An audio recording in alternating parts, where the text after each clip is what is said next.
Hello, everyone, and welcome. My name is Tiara Brown. I am the Director of Corporate Social Responsibility for the Charlotte Hornets. On behalf of Hornet Sports and Entertainment and our friends at Blue Cross and Blue Shield of North Carolina, I'd like to welcome you here to Spectrum Center for our History in the Making Fireside Chat in celebration of Black History Month.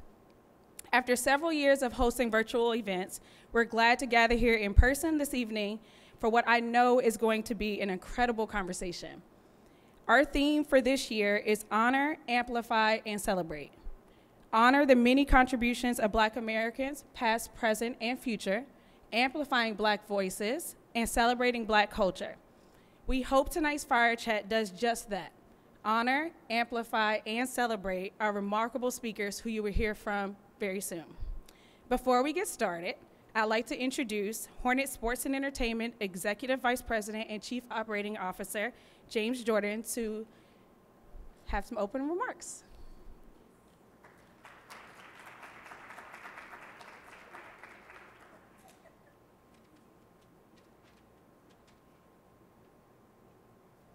I asked Tiara, what am I supposed to do? She forgot what I was supposed to do, like I know I'm doing. Well, thanks, Tiara, and good evening, everyone. Welcome to the event. Thank you all for being here tonight. Every year during this important time, we recognize the remarkable contribution of Black Americans. This year, we are shining a light on vibrancy in the Black culture and the many Black voices in our community who are shaping the history today and forever. Hornet Sports and Entertainment is proud celebrating doing this every year with our partners at Blue Cross and Blue Shield.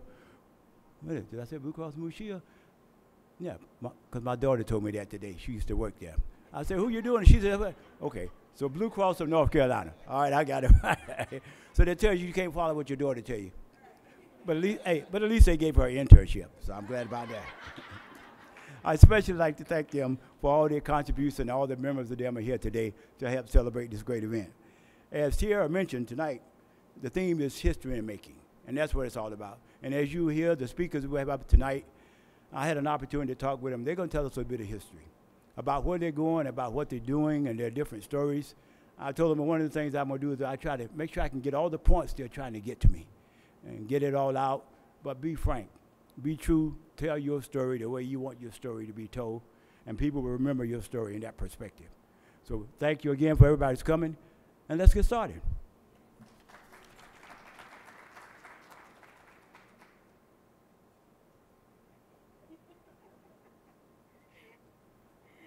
Thank you, James. I'd like to introduce our moderator for the evening, Ohavia Phillips. Ohavia is a successful media figure and content creator and is currently an in-arena host for the Hornets games here at Spectrum Center. She is recently named by Cream City Nerve as the best local celebrity and best activist. Please join me in welcoming Ohavia to the stage.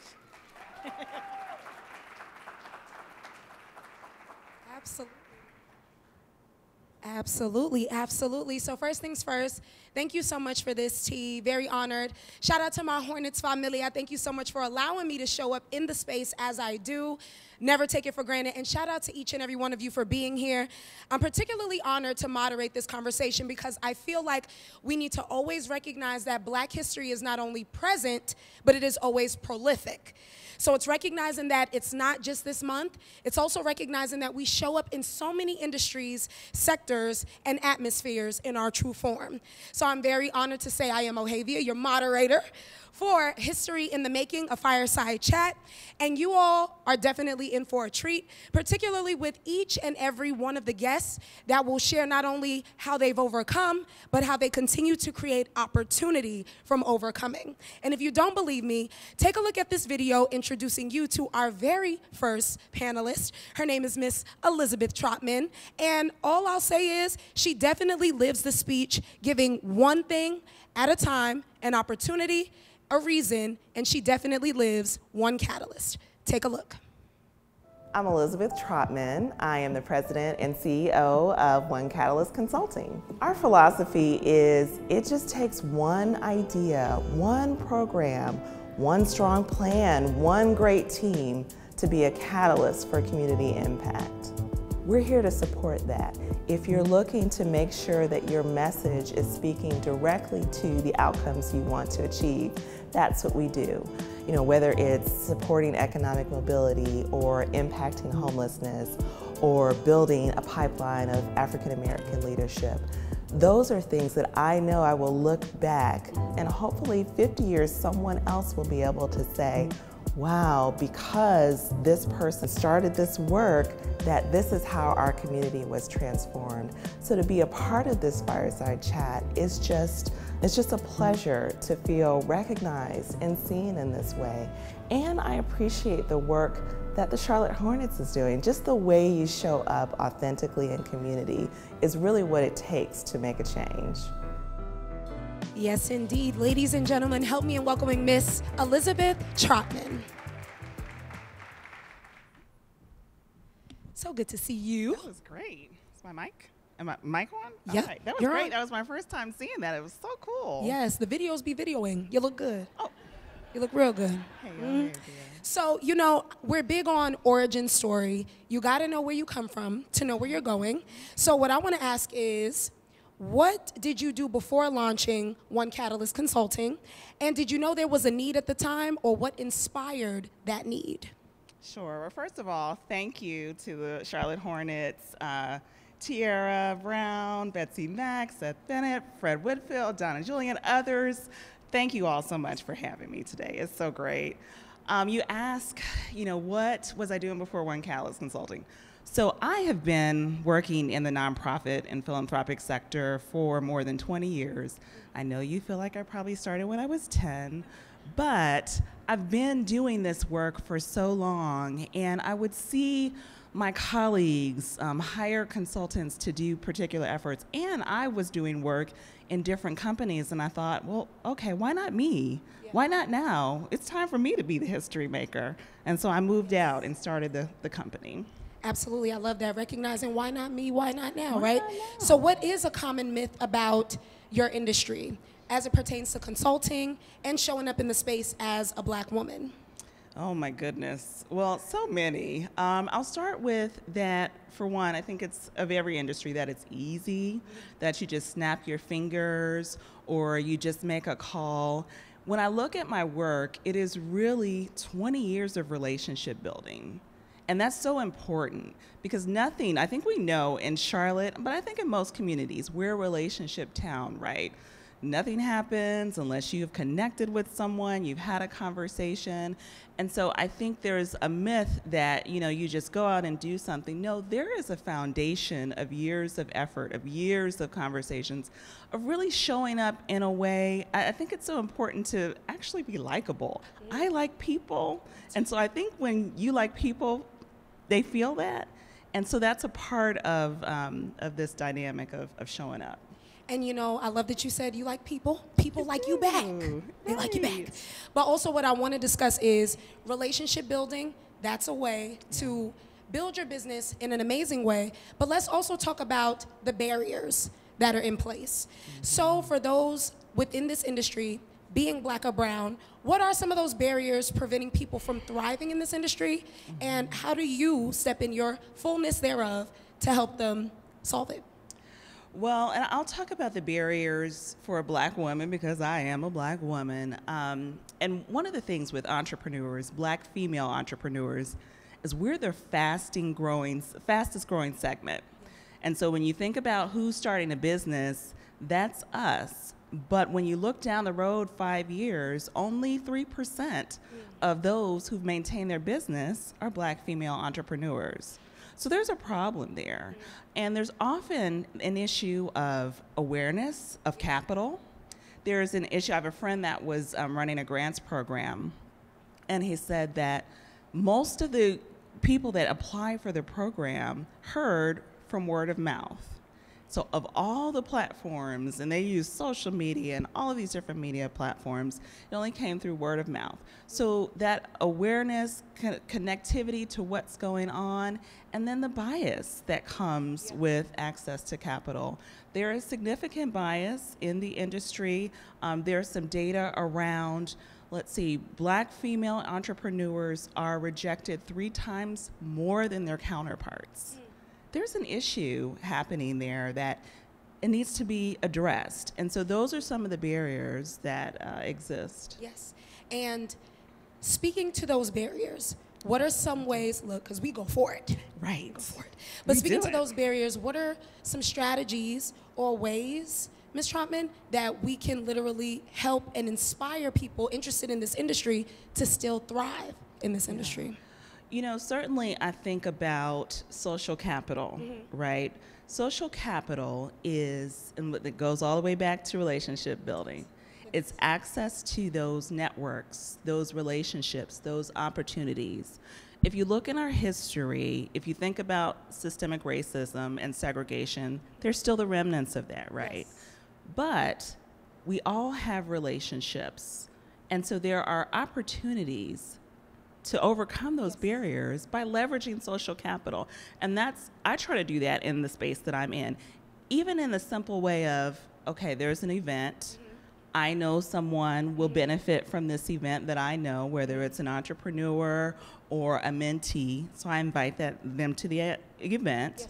But then I don't just stop there. It's, okay, who do I know that they need to know to introduce? Or if I'm having a conversation, and you and I had a conversation in the back, and you began telling me something, so my wheels are turning. Okay, well, who can I connect her to help her do this, and this?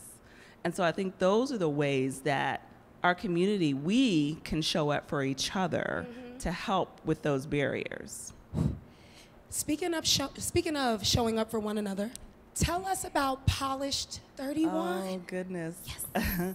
Polished 31 came out of this need to help young women and women kind of deal with some of the societal pressures, navigate through systems, have a resource for support, for confidence, for all of the kinds of things that you need to know as you're going along your career path. The concept of Polished 31 is really, you can be polished, but being polished doesn't mean you're perfect. And I think sometimes as women and as Black women, there's so much pressure to have everything right, to have but how do we live in such a way that it's okay that my gel nail polish came off right before I got up here, and it's okay that even though I practice walking up, I stumbled just a little bit, but I'm still polished. Yeah. And it's also connected to Proverbs 31, which was this scripture about this just amazing woman who is enterprising and doing all the right things. And so the goal is that women and young women will have that outcome of feeling confident, feeling polished, but not having to feel perfect. Put that on a t-shirt. Put that on a t-shirt. Polished, not perfect. No, seriously, and I love it because it is teaching young girls to show up in who they are authentically. Yeah. Which leads me to this next question. Speaking of authentically and how you show up, and with all the amazing feats that you've championed and who you are, currently, what is your biggest passion? Oh gosh. Okay, so you asked me the biggest passion. That's like, okay, so I have 25 nieces and nephews.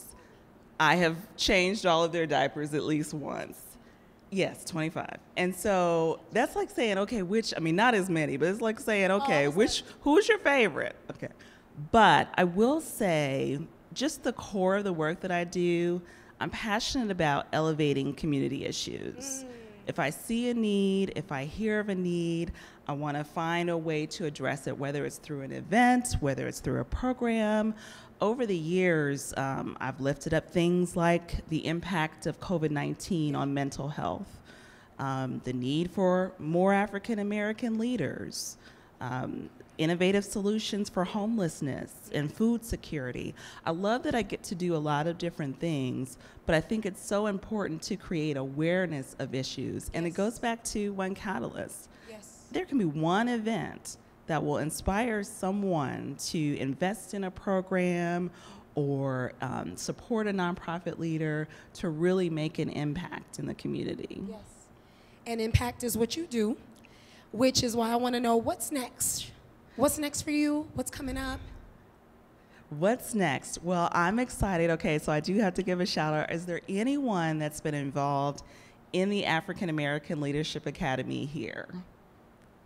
I love it. So we have been working on this program to bring to Charlotte based on a program in another community focused on building a pipeline of African American leaders. It will be launching soon. We're working through the program design process, but I'm so excited about that. If you want more information, please reach out. I'm so grateful to these great leaders that have raised their hand to be a part of this. It's so important that we have programs like this so that we will have more leaders in more visible positions, more leaders that when the community calls, they're not just calling upon one or two, but there's a grouping of leaders and generation to generation. Y'all, she keeps saying things that belong on a t-shirt. Oh. Seriously, generation to generation, polished, not perfect. So what's the biggest takeaway? We have amazing people in the space today. You've said and dropped a lot of gems, but what would be the biggest takeaway from this conversation today? You know, it goes back to that catalyst piece. We all can be a catalyst for impact. And I think, too, thinking about it in not the splashy way. Like, much of the work is behind the scenes, making that call. When I talked about social capital, you know, a promising young, and I'll just, since we're on that theme, a promising young African-American woman, but she doesn't necessarily have the same access that her counterparts, but you do. How do you be that one to make that call? Or you see an organization that is just doing amazing things to help families out of homelessness. And you not just write a check, but you say, hey, how can I get involved? What can I do here? I think we all can be change makers. We all can be a catalyst. And if you just take that step and not be so, you know, sometimes, again, we're so focused on it has to be visible, it has to be public, people have to know it for it to have made a difference. But so many small things that we do make a huge difference. Yes. Ladies and gentlemen, the impeccable Miss Elizabeth Trotman. Thank you. Thank you, O'Hare. Yes, thank you for your time. One of one. Thank you. Y'all, that was just the beginning. Say beginning. Because what if I told you in the building we have one of less than 1% of a black-owned brewer in the building? Less than 1% in the brewery space is here with us, and he decided and stands on taking culture with him. And if you don't believe me, take a look. My name is Clarence Boston. I'm the CEO of Hip and Hops Brewery. Hip and Hops actually comes from just me making beer for 25 years at least. And I started making beer because my great-grandmother made wine, and I just wasn't any good at making wine. I was good at making beer. So I think the biggest thing that makes Hip and Hops unique is us being part of the 1% of black-owned breweries. Black-owned breweries really just don't exist in the United States. And Hip and Hops is very unique. It's like you just reaching your lifetime goals step by step. And gosh, I was just shocked, and I'm thrilled to death that you guys chose me. I mean, it really means a lot to me. It really does. Well, I gotta say, Clarence, we're thrilled to have you. Ladies and gentlemen, Mr. Clarence Boston. Yes, sir. Testing. They It's on. put me behind Ms. Troutman. I'm like, Jesus Christ. I should have went first. You did that. You know what? I'm not. No. You're amazing. So happy to have you. Thanks Thank for you for having me. being here and for showing up in a space where we are represented in excellence and for taking the culture with you. So we're big on origin story. Tell us a little bit about where you grew up and how it affected not only who you became, but how you perform and do history in the making. Well, first of all, I want to thank the Hornets, Fred Whitfield, Tiara, Mr. Jordan, also Blue Cross Blue Shield, my $3,500 deductible. It just renewed January the 1st. But I'm from a small country town called Reedsville, North Carolina. We grew up very single parent home. I just decided that, you know, I wanted to make sure that my kids didn't grow up as poor and as I did. So with that being said, I also like to say my kids are here, my dad's here. Sorry I'm so nervous, but you know. But with that being said, I left Reedsville because the resources wasn't there for me to continue to grow. So, or either, you know, I was going to kill my mom or she was going to kill me. So I decided to go to college in Boca Raton and study funeral service, which then I left Florida and went to Atlanta and finished my degree there. Nice. Upton Jones. Nice. And I love the origin story because it inspires the entrepreneurial spirit. Speak to what inspired that in you to go build something yourself and build it in excellence. Well, I would say my dad, he's always been an entrepreneur. Ever since I've known him, he's always owned something. So I just decided, like, at a very young age that I didn't want to work for anybody, and I wanted to be self-employed. I knew I wanted to be a mortician. I wanted to own funeral homes, and I wanted my kids to follow in my footsteps, which they're totally scared of dead people.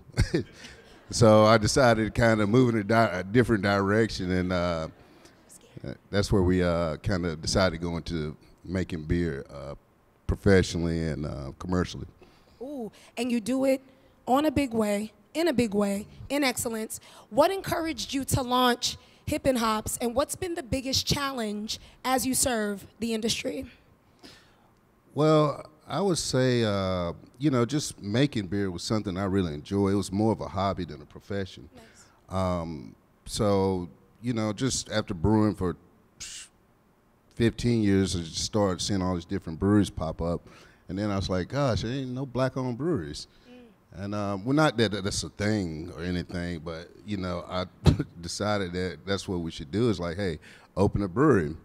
And I would say, you know, this company was incorporated here as a S corporation 2018, but the challenges we had was leasing property, and a lot of that came from, and I'm just being honest, like, you know, knowing that I was an African American male, and they didn't, you know, it was several different big real estate companies here that, you know, just wouldn't listen. Yeah.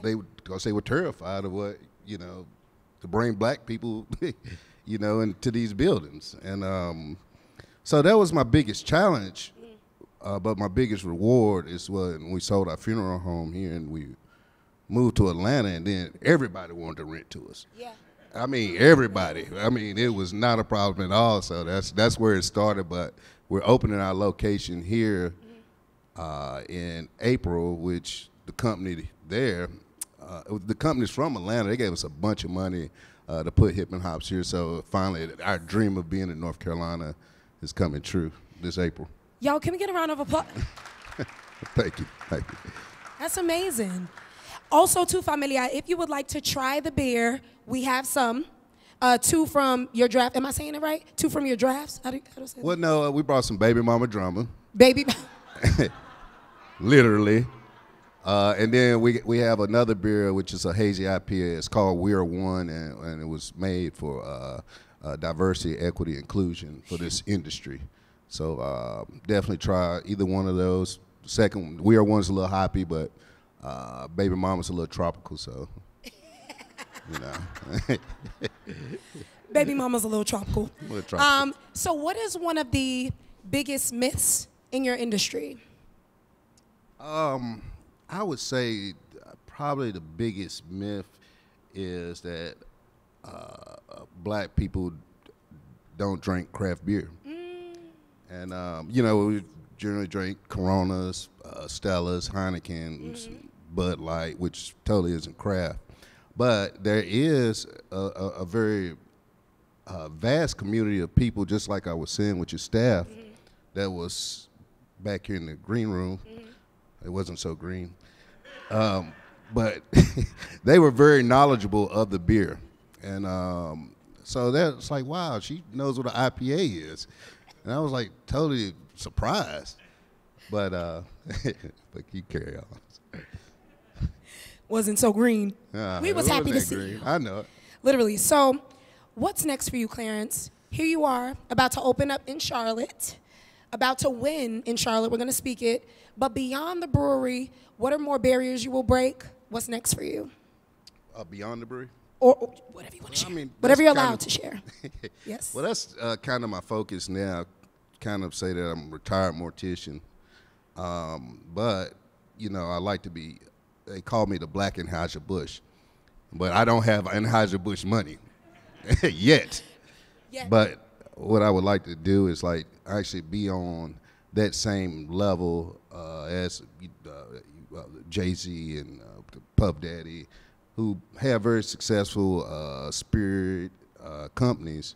And that's just what I'm looking forward to, because I really want to retire when I turn 50, which is 5 years from now. And that my kids just like, I'm not going to be like one of those old guys at the funeral home to they 80 and don't pass stuff on to their kids. I think, you know, I'll build it. And if they want to mess it up, that's on them, or sell it or whatever they do. Yeah. I just want to move to the Bahamas and enjoy the rest of my life. First of all, history in the making is leaving generational wealth. So even hearing that you're going to leave something for your kids, beautiful, beautiful. What are your hopes? After we leave this and we break all this down, what are your hopes for people to take away from this conversation? Well, I hope, like I tell anybody else, you got to follow your heart, but you got to follow your dreams as well. I mean, you've had so many people that kind of bash down on your dreams because they're scared to accomplish theirs. And you have to take risks, and I take them all the time. I mean, I wake up every morning and think of a new business to open. And yeah. It's just, but sometimes it's not practical, but a lot of times it is. So I say just definitely just follow your dreams and your heart, you know, and don't be scared to take risks. And you got to believe in yourself, I mean, or you can, you know. Scared for what? Ladies and gentlemen, Mr. Clarence Boston. Can't stop, won't stop. So, are y'all having a good time? Are y'all enjoying these conversations? I don't know about you, but I'm feeling super inspired. Speaking of inspired, these next two are truly a dynamic duo. They are a brother and sister who show up not just in community, but everywhere where the community calls. Through their business, Dup and Swat, they not only carry the legacy of what they're doing, but how they grew up, and it's attached to a very deep meaning in their names. Take a look.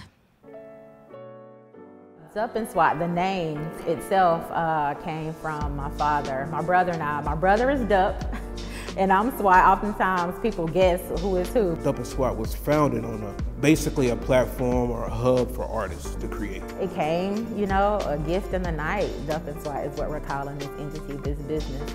And we started needing to meet clients for consultations and photo shoots in a space. Artists, you know, they get told no all the time. Maybe they don't have the cash or the revenue to do an event that they would like at some other places, so they're not even getting in the door. Here, you can walk in and talk to us directly. They saw themselves in us, our space felt comfortable, and we were often givers and told them yes. We've been in that predicament where we've been told no so many times and we had to make it work. And so we wanted to at least alleviate that for others.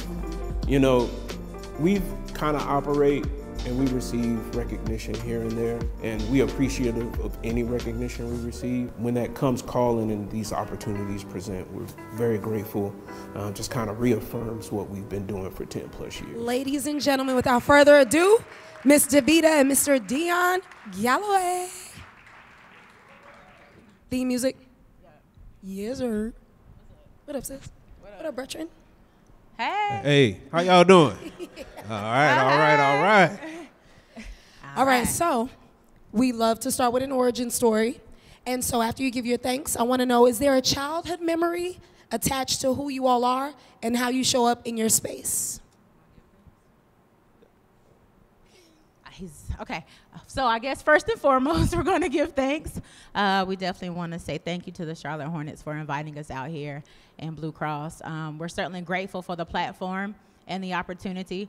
I was telling my brother, oftentimes we're the ones who provide platform and opportunity for those who look like us, and so for it to be reciprocated is dope. So we're super grateful. Yeah. Period. Okay. So, childhood memory. Yes. That where we are. I don't know if we have necessarily a childhood memory, but the reason why we're here is because of Davita and her needing opportunity, platform to exist as who she is. Yeah. Davita, you want to go into detail why you needed this platform? Well, I'm going to answer her first question, okay, with the childhood memory, yes? I have plenty, okay? A lot has happened in my life that has forced me to pivot and do certain things. But if we want to talk about a childhood memory, it's two specifically. One is when I was diagnosed with Crohn's at the age of 7. Actually diagnosed at 8. I went a year of the doctors trying to figure it out. But during that time, when I actually was able to talk with the doctor and I was diagnosed, the doctor told me I wouldn't live past 25. So imagine being told that at 8 years old. Like everything, my world it completely crumbled and changed at the same time. And I was like, oh, I have to live and do everything because I only have 17 years left. Like I was literally counting it down, you know? So one, for sure, right? I had to go and do and be everything that I could. Another childhood memory, I would say being born to my incredible family. They're complicated. They're beautiful. They're imperfect. They're imperfect, but yet so perfect for me. And I also have to give props to my brother because he actually saw me, you know, when I needed to be seen. And I get really emotional talking about him, so I'm going to keep it moving. Yes. But yeah, certainly I got to give props to him for sure. Yeah. Brother and sister duo, Dup and SWAT. Yeah. Literally, you all have the pulse of the community and the creative community. Speak to why you launched Dup and SWAT and why it was so important to show up in that space for creatives. Yeah, so again, I kind of hinted at it, but Davita needed an opportunity, right? Being a creative herself, she wasn't really encouraged to be herself, as herself. You know, our family wanted us to go to college, get a degree, get a job. But there is something outside of the mundane, of doing the normal. And I think Davita needed that outlet once she returned from New York. So she had the opportunity. We wanted to move forward with it, and Davita was customizing, painting my hats, and we felt that we needed to do more for other artists. And so the doors of Dup and SWAT opened. Yes. And from there, the artists poured in. Just speaking to David Butler, he was one of the first people to come in and use our space when we were in NODA. So we have a lot of good memories from being there. But yeah, it's just opportunity. Yeah. Opportunity, platform, cultural hub, just a place for people to call home. Yeah. Can I just add, we often say, you know, we come from old school parents. And while my parents are here, I have to tell my father and mother, we certainly appreciate and understand where you were coming from because you didn't see representation. Yeah. You didn't see any other black artists actually, or black creators or black creative entrepreneurs doing what they love and making a career out of something that they appreciate and adore. So we understand and understood your reasons why and the just the information you provided and told us, but y'all should know that they are like our big supporters now. Like they clock in, they show up. Yeah, and so we appreciate you. Thank you so much. Yeah, yes. Thank you. And sis, how long y'all been in business? Tell the people. Since 2010. 2010, so that's years. Brick and mortar. Okay, yes. Not looking at the watch. Yes, brick and mortar, right? Yeah. What are some challenges that you all overcame and used it as opportunities to create more for others? Yeah, I'm gonna let you tap into this too, but I think for me, and I know what you're gonna say, so I'm going to say my thing. For me, I had to Yeah, we practiced. No, I'm saying we did. But I understand. So for me, a challenge was getting out of my own way. A challenge for me was stop listening and living the life others wanted for me, and not pursuing what called me, what kept me up at night, my purpose. And so once I realized that, and realized that it was time to do me, because at this time I had lived past 25 years of age, and I was like, oh, there's more. There's more. And so at that time, I believe is when I really started living. I started being happy and pursuing what happy looked like for me. So to answer your question succinctly, it's stepping out of my own way and doing me wholeheartedly. You want to know what the challenge is? Telling her not to do something. Don't do that. And having to state reasons why. Even if you state valid reasons, she's going to do it anyway. So, yeah, that's a challenge for sure. But kind of what Clarence touched on is like you get into like these points where you're like, I need help or I need access. And they're saying no, just simply because of what you look like.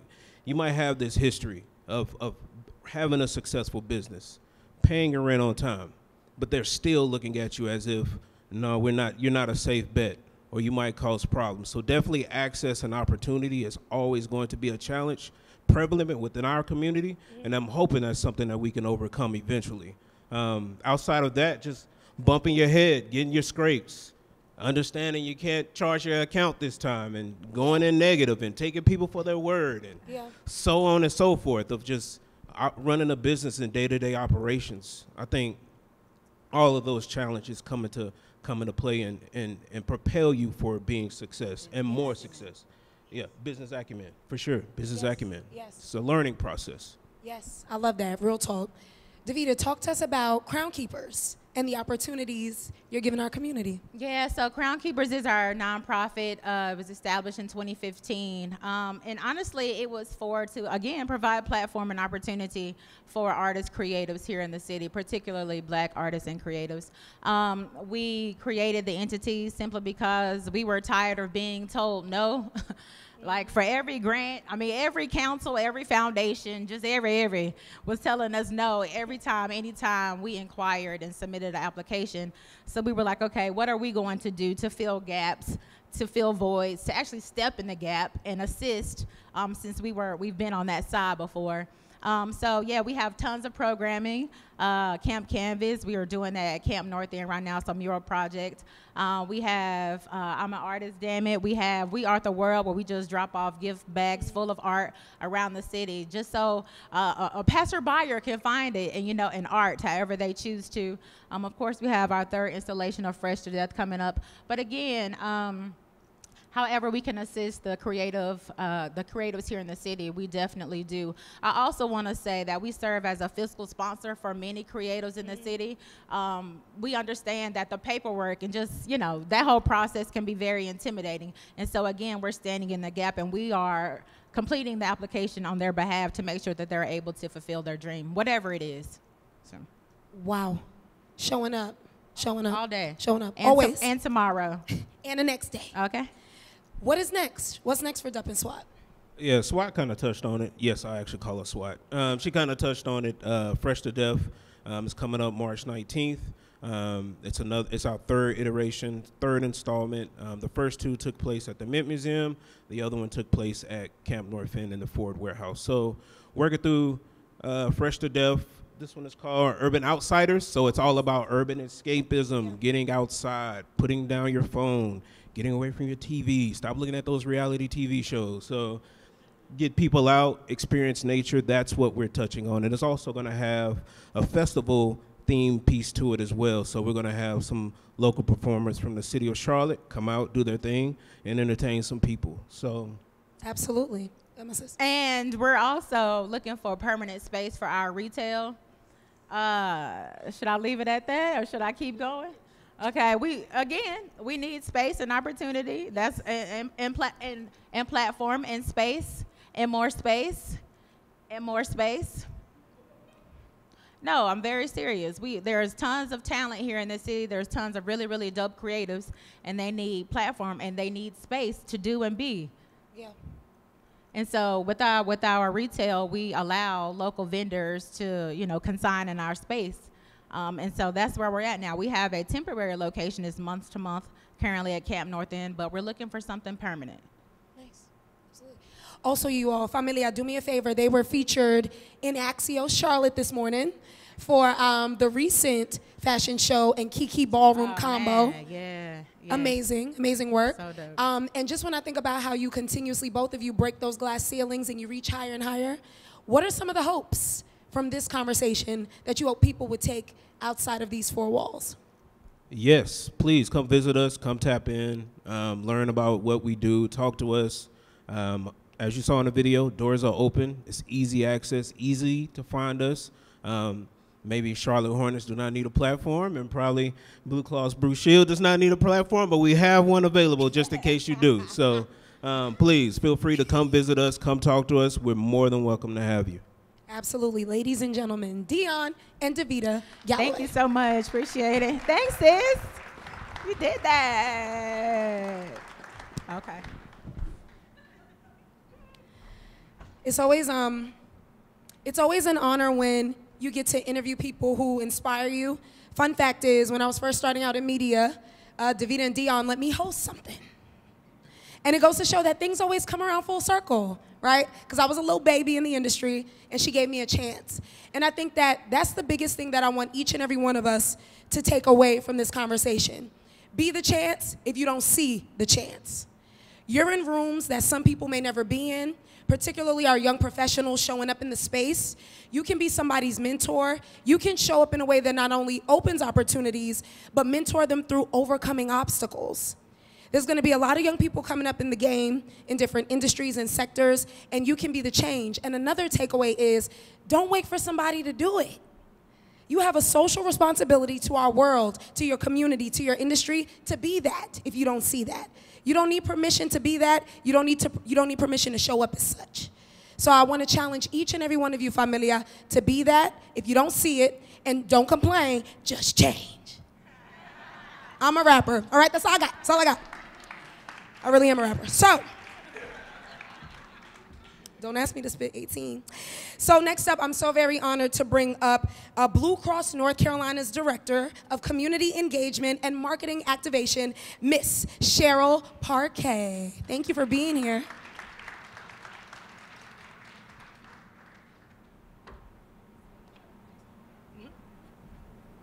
All right. So first of all, amazing moderator, right? Let's give her a round of applause. You were amazing. I also want to take the time to thank our panelists as well. You guys did an awesome job, so thank you for being here tonight. So I just have the pleasure of being here. Oh my gosh, I have been inspired tonight, but I also want to take the time to thank a few people. I want to thank Tiara Brown and Christy Butler. They have been working for months to put this event together, and this is what it's about, right? It is about us being in the room, and I want you all to know you are being seen tonight. So again, really thank you for coming out. I want to say when we think about the Hornets at Blue Cross and Blue Shield, we always say our mission is to improve the health and well-being of our customers and our communities, and it's for all. And we stand on the foundation of DEI. And so when I was looking at this wall tonight, it says the official partner. And I want to be very clear. We are a partner with the Hornets.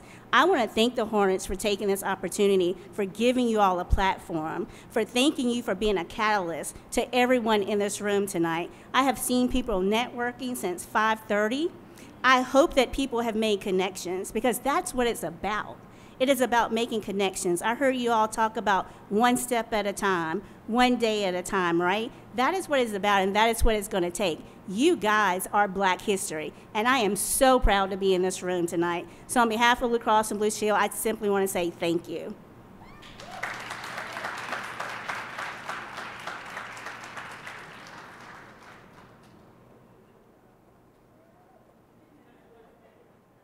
Well, thank you, Cheryl, and thank you to Blue Cross and Blue Shield of North Carolina.